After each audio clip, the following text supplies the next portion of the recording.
don't attract bad things. Mahirap kumisang aminin, madalas naman hindi natin alam, na ang mga bagay na dumarating sa ating buhay, tayo rin ang nag-i-invite. That we invite whatever happens to our lives. We are not victims of life. We help create life, and we have a big influence in how life is lived by us. Ang mga dumarating sa ating buhay ay inaanyayahan natin consciously or unconsciously. At the very least, kung hindi man natin sinasadya, ay pinapayagan natin na mangyari o magtagal. Kaya mahalagang kilalanin kung ano nga ba ang ating inaakit, para kung ayaw natin yon ay huwag nating akitin. Luke 6:43-45, Jesus speaks here, "A good tree cannot produce bad fruit, and a bad tree cannot produce good fruit. You can tell what a tree is like by the fruit it produces. You cannot pick figs or grapes from thorn bushes. Good people do good things because of the good in their hearts. Bad people do bad things because of the evil in their hearts. Your words show what is in your heart." Isang matagal, matanda, nakatotohanan na, wala nang bago, dahil alam na natin ito. Sabi ng Panginoon, ang puno nakikilala sa bunga. Kung mabuti ang puno, natural mabuti ang bunga.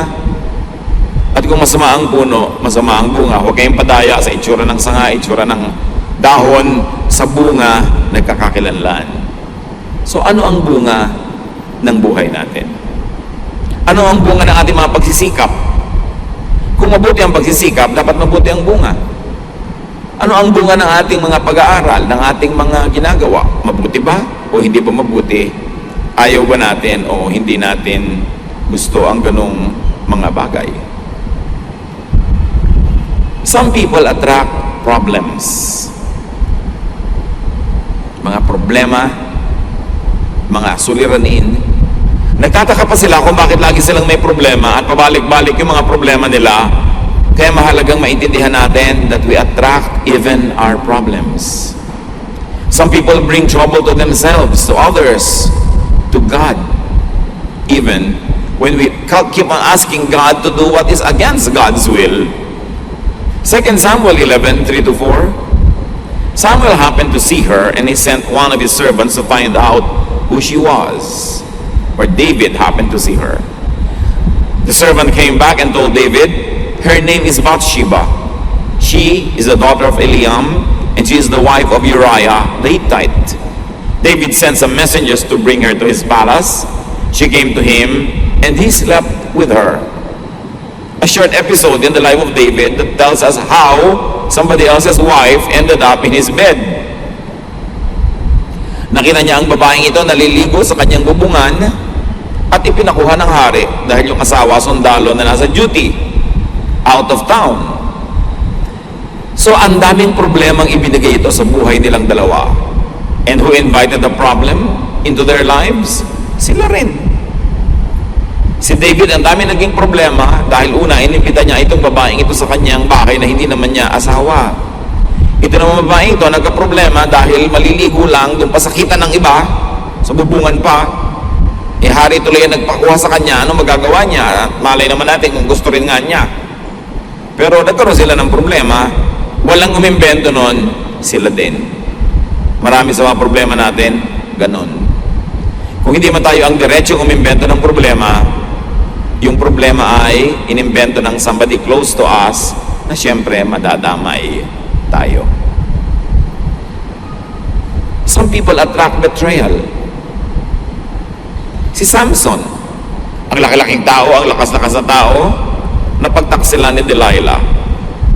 Samson's strength is overcome by his weakness for women who betray him. Bawat kasi bagay may katapat. So kung may lakas ka, meron kang hina. So yung kahinaan mo, binabantayan mo dapat dahil yun ang katumbas ng iyong lakas. And the strength of Samson would only be defeated by his weakness for women. Judges 14:6-7. But the Lord's Spirit took control of Samson, and with his bare hands he tore the lion apart. As as though it had been a young goat. His parents didn't know what he had done, and he didn't tell them. When they got to Timnah, Samson talked to the woman, and she was sure she was the one for him. So kung gaano kalakas si Samson na kaya niyang wasakin ang buong katawan ng isang leon na parang isang batang-batang kambing pa lang, ganoon naman ang kahinaan niya pag dumating na sa usapan sa babae. At napakadalas niyang na-in-love sa kanyang maiksing buhay. Judges 14:16-17, Samson's bride went to him and started crying in his arms. "You must really hate me," she sobbed. "If you loved me at all, you would have told me the answer to your riddle." "But I haven't even told my parents the answer," Samson replied. "Why should I tell you?" For the entire 7 days of the party, she had been whining and trying to get the answer from him. But that 7 days, she put so much pressure on Samson that he finally gave in and told her the answer. She went straight to the young men and told them. So, uso sa kanila doon, bugtungan, palaisipan. At napakahirap ng bugtong ni Samson. Kinailangan ngayong malaman ng mga kalaban niya kung ano yung sagot. Itong babaeng ito ang ginamit. Nagmungoy-ngoy ang babae, nanuyo ng nanuyo, nagdabog-dabog, lahat ng tricks in the books ginamit niya.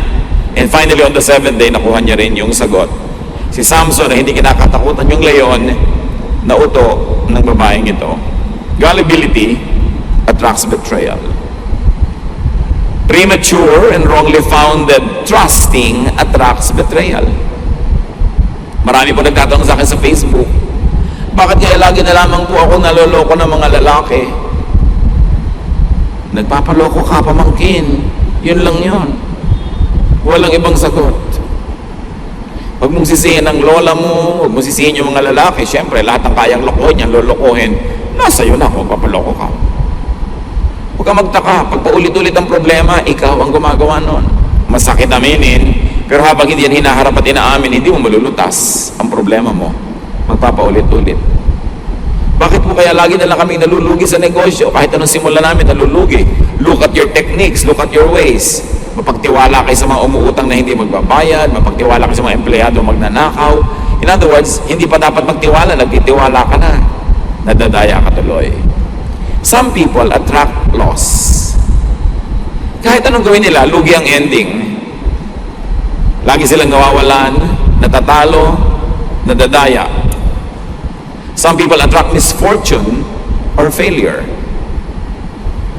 To the servant who was given 1 talent, sa kwento ng Panginoong Jesus, mayroong servant na binigyan ng 5 talents, mayroong binigyan ng 1 talent or 5 certain unit of money, at dito sa isa, 1 unit lang, konti, nabawi pa yon. Matthew 25:26-27. The master of the servant told him, "You are lazy and good for nothing. You know that I harvest what I don't plant and gather crops where I haven't scattered seed. You could have at least put my money in the bank so I could have earned interest in it." So may pinagtiwalaan ng malaking kapital at may pinagtiwalaan ng konti. Yung konti na lang nga ang pinagkatiwala sa kanya, wala pa nangyari, hindi pa niya naparami, hindi niya napaunlad, binawi sa kanya, and he fell out of grace. So laziness, disloyalty, complaining against your master could actually be your loss. Bakit maraming empleyado nagrereklamo kahit alam po saan ako pumunta, natatanggal ako. Kahit alam saan ako pumasok, hindi ako napopromote. Tuwing may tanggalan, ako una sa listahan. Bakit? Ano yung daladala mo kahit sa kanamamasukan na nangyayari yun? Bakit lagi ikaw nalulugi, natatalo? There must be something about you, something about your behavior, your style, that attracts this kind of life and lifestyle, and even mga sabit sa buhay na ayaw mo. Now, there are some people who attract accidents. Pag may nahulog sa motorsiklo, siya na naman yun. Pag may bumangga, bidadrive, siya na naman yun nagdadrive. Pagka merong nawalan ng cellphone, siya na naman. 5 cellphone na nawawala. Promise, mawawala ika-6. Paulit-ulit. There are really people who attract accidents. Sometimes sasabihin nila, bad luck. Hindi luck yun. Hindi bad luck yon. There is something that you do that causes it. Halimbawa, ayaw mong mahulog sa bintana, huwag mong gagayahin si Eutychus, Acts 20 verse 9. A young man by the name of Eutychus was sitting on a windowsill. While Paul was speaking, the young man got very sleepy. Finally, he went to sleep and fell 3 floors all the way down to the ground. When they picked him up, he was dead. So nagsasermon si Paul, humaba ng humaba, inantok ang Eutychus na siya nakaupo sa bintana. Nakatulugan niya yung sermon. O nung nakatulog siya, nalaglag. 3 floors, patay. Maganda nga gawin sa church na walang sandalan ng mga upuan eh, ano? Parang pag mga inaantok maglaglagan at mabarog. Kaya lang hindi naman mamamatay. Baka masaktan lang ng konti. Pero ito namatay. Bakit? Ba't siya doon naupo?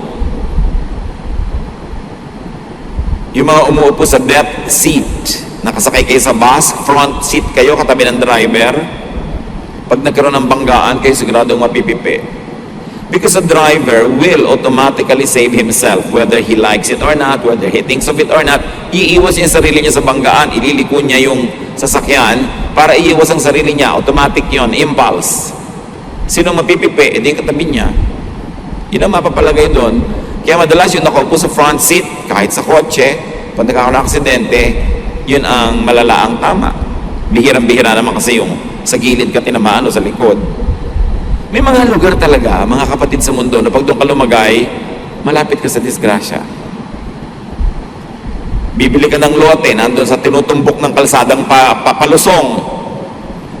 May nawala ng preno. So palagay nyo, saan paparada yung truck? Hindi sa bahay mo, sa loob. So pipili ka ng titirhan mo, di sana hindi yung sinutumbok ng sasakyan na papalusong. Tinutumbok man, paahon, nandun ka sa taas, hindi ka tatamaan. Placement is important. Positioning. Ngayon, yan lang yung mga kitang-kita natin na placement. Pero sa buhay, meron din mga placement na delikado. So, di namin naliligaw sa iyo, ang papakasalan mo pa halimbawa, yung wanted. O di pag nagbarilan, talagang maladalasan, tama-tamaan ka niyan. Ang magugustuhan mo, yung tamad, di pa may naghirap, kasama ka doon. Saan ka lumalagay? May nag-aaway-away, kanino ka kumakampi? Dapat nga hindi ka sumali, pero kung kakampi ka pa doon sa obvious na matatalo, di talo ka. Kaya mga bayani, di ba, namamatay? Na magiging bayani lang naman sila, 1 generation later pero during their time, namamatay sila kasi ang kakampi nila na cause, yung mahina. Well, walang bumibigil sa inyo kung gusto nyo maging bayani, pero tiyakin nyo lang na kung kakampi kayo sa isang cause na anti those who are powerful, get ready to get hurt. Because you are positioning yourself. Nahuhulog ang loob mo sa lalaking may asawa. Anong buhay ang binubuo mo para sa sarili mo later kung talaga nagkahulog-hulog na di mo na madampot ang loob mong nalaglag? Anong buhay ang magiging buhay mo? Nasa pagpupwesto mo yan Tapos dasal ka ng dasal sa Diyos na hanguin ka sa hirap, ikaw ang lumagay dyan. Kaya mahalaga mga kapatid, tinitingnan natin, what do we attract? Some people attract rudeness, bad behavior. Halimbawa, yung mga wise men na dumalaw sa Panginoon nung siya pinanganak, nag-courtesy call mo na kay Herod, they were courteous to him, but Herod attracted rudeness on the part of the wise men. Matthew 2, 7 to 8 and 12. Herod secretly called in the wise men and asked them when they had seen the star. He told them, "Go to Bethlehem and search carefully for the child. As soon as you find him, let me know. I want to go and worship him too." Siyempre, bola yun. Gusto niyang patayin yung bata. Later, they were warned in a dream not to return to Herod, and they went back home by another road. So itong mandaraya na to na si Herod, anong napala niya? Na-snub siya, hindi siya binalikan, hindi na nag-courtesy uli sa kanya, yung mga tao umalis na lang ng palihim. Kasi his behavior attracted that kind of evasive reaction. There are some people who attract exploitation and abuse. Sa pagpupwesto mo lang sa iyong buhay, sa pakikitungo mo sa kapwa, minsan inilalagay mo sa sarili mo na pwede kang maabuso, pwede kang ma-blackmail, pwede kang mapagsamantalahan. Halimbawa, si Sarai, wife ni Abram, hindi sila magkaanak. So naisip niya, sabihin sa asawa niyang lalaking si Abram, anakan yung katulong nila na si Hagar. Hindi ka magkaanak. Tapos isusuong mo yung isang babaeng katulong mo para anak ka ng asawa mo. Pag nagkaanak yon, anong palagay mo magiging lugar mo? At yun nga ang nangyari, Genesis 16, 1-4. Abram's wife Sarai had not been able to have any children. But she owned a young Egyptian slave woman named Hagar. And Sarai said to Abram, "The Lord has not given me any children. Sleep with my slave, and if she has a child, it will be mine." Abram agreed, and Sarai gave him Hagar to be his wife. This happened after Abram had lived in the land of Canaan for 10 years. Later, when Hagar knew she was going to have a baby, she became proud and was hateful to Sarai. Yumabang yung katulong dahil siya na ngayon yung nagdadalang tao, daladala niya sa sinapupunan niya ang anak nung among lalaki. So ngayon, hindi na siya nagpatsimay-tsimay na lang sa dati niyang amo, mataas na rin ang kanyang pride, at nilalabanan na niya. Bakit? She was empowered by Sarai. Do you empower people to be able to abuse you later? Because you think malalamangan mo siya, magagamit mo siya, ma-exploit mo siya. At the end of the day, ikaw pala yung pwedeng malugi. Dapat pag meron tayong pinaplano, layuan nyo yung pananaw, saan patungo yun? Anong gagawin nun sa inyo? Anong gagawin nun sa mga tao nasa paligid nyo? Some people attract that kind of reaction. Yung naaabuso sila. Yung sobra kang napaka-polite, kahit ang kaharap mo parang halimaw, ang gagawin nun siyempre, aapihin ka. Hindi ka nagre-reklamo, kahit pwede ka nang magreklamo at dapat ka nang magreklamo, siyempre dadagdagan pa nila yung mga pag-aabuso sa iyo. You attract that. Kaya pag pinag-uusapan natin, lagi po ako naaapi. Nagpapaapi ka, yun lang yun. Pwede ka naman hindi pumayag eh. Water follows the path of least resistance. Yung tubig, doon dumadaan sa pinakamadaling daanan. Kung mataas ka, hindi ka niya aakyatin. Kung matigas ka na, liliko na lang siya. Pero kung ang lambot-lambot mo, tutunawin ka niya at dadaanan ka niya, ganon din ang mga tao. When you don't resist anybody, people will abuse you. Kaya may mga nang-aapi kasi may nagpapaapi. May nang kakawawa kasi merong nagpapakawawa. Nasa iyo rin yun. Kung itutugon mo lang sa pang-api sa iyo, iiyak. Lalong lumalakas ang loob ng nang-aapi pag nakakakita ng luha. Because it makes them feel powerful. So merong pinagpapakitaan ng luha, yung mga mabababa rin ang loob at mababait din, nababagbag ang loob. Pero pag ang pinakitaan mo ng luha, isang matigas ang loob, lalong lalakas. Lalo kang kakawawain. So pipili ka. Kanino ka nagpapakita ng soft side mo at ng hard side mo rin. Some people attract rebuke. Singit ng singit, sapat ng sapat sa usapan, hindi naman alam ang topic, hindi naman siya expert, magsasalita, napapahiya tuloy, nakakatanggap ng pagtutuwid. Kung minsan may kasama pang parusa, halimbawa si Pedro. Mark 8:31-33, Jesus began telling his disciples what would happen to him. He said, "The nation's leaders, the chief priests, and the teachers of the law of Moses will make the Son of Man suffer terribly. He will be rejected and killed. But 3 days later, he will rise to life." Then Jesus explained clearly what he meant.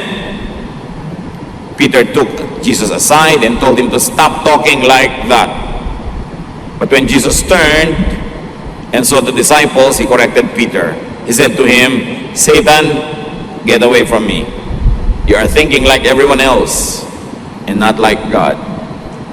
Kapedrong-pedrong tao mo, natawag kang Satan kasi nagsasalita ng hindi nag-iisip. O nag-iisip man, hindi naman niya pinag-isipan kung ano yung pinanggagalingan ng kanyang kausap. Yung pinanggagalingan lang niya, ang inintindi niya, at akala niya, tamang-tama na siya. Mali. Gaano karaming beses po tayong nahihiya, napapahiya, nasosopla, kasi pasok tayo ng pasok sa usapang di naman natin naintindihan. So we attract it. What makes people attract bad things?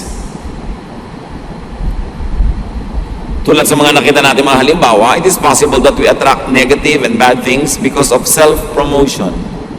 Nagmamagaling, nagmamataas, nagmamalaki. Luke 18:11-12, the Pharisee stood over by himself and prayed, God, I thank you that I am not greedy, dishonest, and unfaithful in marriage like other people. And I am really glad that I am not like the tax collector over there. I go without eating for 2 days a week, and I give you 1/10 of all I earn. But actually, this man was rebuked. So, salamat na lang po at mas banal ako kaysa dito sa kabilang taong katabi kong nagdarasal din. Self-promotion. When you always self-promote, you will soon be rebuked.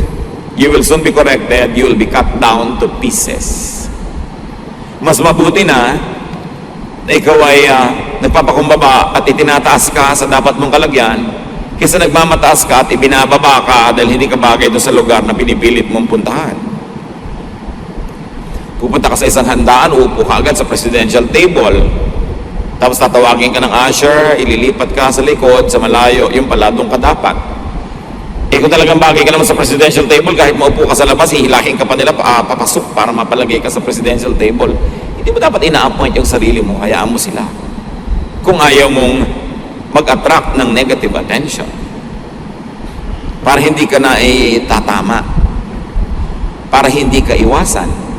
Pag lagi kang presko, pagka lagi kang mapang-abuso, pag may kinakausap ka, ang tagal-tagal, ang haba-haba, mamaya iiwasan ka na.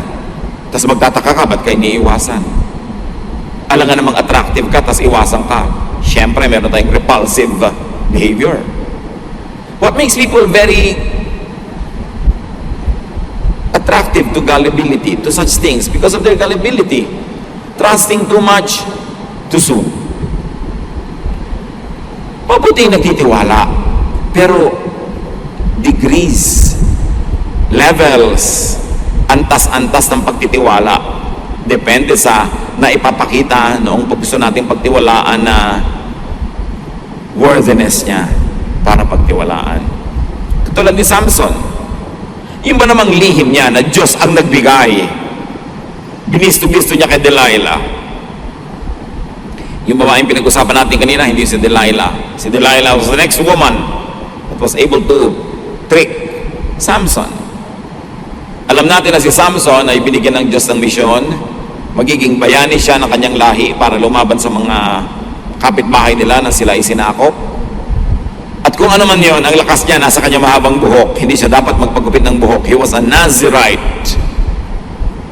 Isa yun vow. Pagka ang bata nasa sinapupunan pa ng ina at sinabi ng Diyos na ito, instrumento ko tong lalaking batang ipapanganak na to, hindi siya ginugupitan ng buhok, mahaba yung buhok niya. Hindi siya umiinom ng alak, hindi siya gumagawa ng mga bagay na ginagawa ng mga makamundong tao dahil meron siyang mahalagang misyon. Si Samson, ganon. Si Delilah ngayon ay ginamit ng kanyang bayan, napaibig niya itong si Samson. Ang misyon niya, malaman kung ano ang lihim ng lakas ni Samson. Dahil si Samson kayang-kayang talunin kahit ang dami-daming kalaman. Judges 16, magmamaneho, hindi chinecheck ang sasakyan. Diba sabi nila, bago ka umalis, kailangan i-check mo yung blow bag, brakes, light, oil, gas, diba? Battery. Tanong pa yung G, may dalawa pang kasunod dyan. Diba? Dapat chinecheck mo yung sasakyan mo. Ngayon, kung ikaw meron akong kilalang tao, sasakay lang siya ng jeepney, tinitingnan niya muna yung mga gulong ng jeepney kung kalbo na. Siyempre, kung wala ng thread yung jeepney, masyadong kalbong-kalbo na yung gulong, chances are baka sumabog yung gulong. Kamakailan lang, may nabalitaan tayo, sumabog yung gulong, nagulog sa bangin yung sasakyan, ang dami namatay. So, mag-iingat ka. Kung hindi man sa kapabayaan mo, kapabayaan ng kapwa, huwag mo ilagay yung buhay mo sa kanilang mga kamay. Proverbs 14:17, fools have quick tempers, and no one likes you if you can't be trusted. So a quick temper, that is recklessness. Yung andali mo magalit, andali mo makipag-away, paano kung mainit din ang ulo na nakaaway mo at may baril siya, o may laseta, o may blade, napapahama ka. Hindi yan basta ginaganon-ganon lang. Hindi mo hawak ang kalooban ng iyong kapwa na akala mo laging makakaya mo siya. Esther 3:5, Haman was furious to learn that Mordecai refused to kneel down and honor him. And you know, this Haman planned a very complex plot para makipaghiganti siya kay Mordecai. Pero kabaligtaran ang nangyari, siya ang nabitay. He paid with his dear life for his recklessness in choosing his enemy. Alam nyo, you should choose your enemies.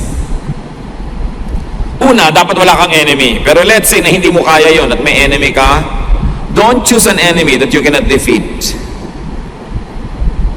Huwag kang emosyonal. Pag matatalo ka rin lang, huwag ka naglumaban. Ba't ka lalaban ang hindi ka mananalo? Kaya akala ng iba, si Jose Rizal was anti-revolution at ayaw ng kalayaan galing sa Spain. Pero pag binasa mo yung manifesto niya nung nakakulong siya sa Fort Santiago at sumulat siya ng manifesto that the Spaniards think was condemning the revolution, it was not true. Sabi ni Rizal, walang kwenta ang himagsikang hindi maipagwawagi. So ibig sabihin, mananalo ba kayo? May armas ba kayo? Trained ba kayo? Kasi kung hindi, huwag muna. Mamatay lang kayo niyan. Tell me mga kapatid, bakit ka lalaban sa kaaway mo na talo ka? Dapat pag lumaban ka, panalo ka. Kung hindi ka mananalo, huwag kang lumaban. That's recklessness. You should take risks, but calculated risks. People invite recklessness, and people are reckless, that's why they invite disaster. Judges 11:10-31 and 34. He promised the Lord, if you let me defeat the Ammonites and come home safely, I will sacrifice to you whoever comes out to meet me first. Tingnan niyo itong magaling na lalaking ito. Humingi sa Diyos ng tagumpay laban sa mga kalaban, at pag daw siya'y nanalo at nakauwi ng buhay, sino man ang unang sumalubong sa kanya ay papatayin niya, iaalay niya sa Diyos. Kasi ang mga bahay nung araw, mga kapatid, ang silong, doon nakatira yung mga hayop. So pag yung amo ng bahay dumarating malayo pa lang, nag-uuna-unahan yung mga hayop sa pagsalubong. Mga kambing, mga tupa, sinasalubong nila yung may-ari ng bahay. Itong lalaking ito na nangako sa Diyos, sino man sorry, parusahan nyo nila ako kung dapat, pero huwag na lang po natin ituloy yung usapan. Pwede ka naman umatras, pwede naman, madali naman kausap ang Diyos, mabait ang Diyos, pero napatay yung batang yan, kawawa naman, because of a reckless father. How many lives of children are destroyed because their parents make reckless decisions? Hindi tama ang ginagawa at iniisip na papahamak ang mga bata. When Japheth returned to his home in Mizpah, the first one to meet him was his daughter. She was playing a tambourine and dancing to celebrate his victory, and she was his only child. Inosenteng bata na pahamak dahil sa pabayang ama. Padalos-dalos, hindi iniisip ang ginagawa o ipinapangako. Meron pa mga magulang na buntis pa lang, ipinapangako na, o sige, yung anak ko, papakasalan yung anak mo, ha? Yung hindi nila kasali sa usapan yung mga bata, tapos yung mga bata ang napapahamak sa mga ginagawa ng magulang nila ng mga pangako. So mahalaga, nag-iingat tayo. Alam niyo itong batang to, itong dalagita, pumunta sa mga kaibigan niyang babae, nanangis ng nanangis doon. Inisa-isa niyang puntahan, nag-iyakan sila ng nag-iyakan for a life that she would no longer be able to live. And then, she was sacrificed. Innocent people are sacrificed when we make reckless decisions and when we are reckless in our deeds. What makes people attract such things, negative things? Lack of self-respect. When you don't respect yourself, people won't respect you. It is as simple as that. You want people to respect you? Respect yourself. Have dignity. Do not covet what you do not have, and people will respect you. What else makes people attract negative things? Weakness, as we have seen. It could be a physical weakness, but more than that, emotional and spiritual weakness attract trouble. Malaki ang problema ng hindi nagpapakatatag. Ecclesiastes 4:1. I looked again and saw people being mistreated everywhere on earth. They were crying, but no one was there to offer comfort, and those who mistreated them were powerful. You see, being weak attracts aggression. Kahit sa international politics, pag mahina ka na bansa, pinipitik-pitik ka, binabatok-batukan ka ng mga kalaban mo, kasi kaya nila. Dapat malakas ka. Kung wala ka mang balak na mangapi, dapat malakas ka pa rin para hindi ka apihin. At kung gusto mo, ang lakas-lakas mo, maipagtanggol mo ang mga naaapi. Pero hindi virtue to be weak. You have to be strong. Not only physically and financially, but you've got to be strong-willed. Dapat buo ang loob. Matining ang loob para hindi ka inaapi-api ng kapwa. What makes people do bad things? Lack of discernment. Kakulangan ng pag-iisip, pakikiramdam, ano bang tama, anong mali. Proverbs 10:13, if you have good sense, it will show when you speak. But if you are stupid, you will be bitten with a stick. So ang kamangmangan ng kahangalan ay napaparusahan, kailangan ng tao nagpapakatalino. Being bad, being on the wrong and bad side attracts bad things. Pag may mga kilala kayo nag-aaway-away, don't take sides. And in fact, if you have to take sides, isipin mo, mapapahamak ba ako sa side na ito? Tama ba ito o mali? Talo ba ito o panalo? You can be neutral, it's always best. Pero wag laging sali ng sali sa mga gulo. Like things attract when it comes to this issue. So how can this be prevented? Paano natin maiiwasan, mga kapatid, na akitin ang mga di magagandang bagay? 1 Thessalonians 4:11-12, try your best to live quietly, to mind your own business, and to work hard just as we taught you to do. Then you will be respected by people who are not followers of the Lord. And you won't have, pag masipag ka, you work well, you work smart, you will attract good things in life. It is the rule of life. Proverbs 2:12, wisdom will protect you from evil schemes and from those liars. So again, pabalik-balik ang turo sa atin ng Bible, be wise. Don't be foolish. Foolishness attract poverty. Foolishness attract danger. Foolishness attract trouble and pain and sorrow. Be wise. Proverbs 4:5-6. Be wise and learn good sense. Remember my teachings and do what I say. If you love wisdom and don't reject her, she will watch over you. Magpakatalino. Kung pabalik-balik po ang mga negative things happening in our lives, hindi yun malas. Yon ay manufactured by you. Whether you know it or not. Whether you agree or not. Hindi ka nilikha ng Diyos para ipaapi sa mga elements. Binigyan tayo ng will. Binigyan tayo ng kakayahan na piliin ang landas sa ating tatahakin. Most of the time, it is you who cause your own trouble. Or at least others cause it and you allow it to bother you. Or you are so close to people who create troubles that you cannot avoid na madamay. In that case, konting distansya, lumayo-layo ka. Pagka ang isang tao ay alam mong masasagasaan ng truck at siya ang nagpapasagasa mismo, ba't ka naman makikipag-holding hands? Hindi nasagasaan ka rin. Be wise. Know what you don't like. Know who you don't like. And don't attract them into your life. Don't invite them. Meron tayong kakayanan. Even the devil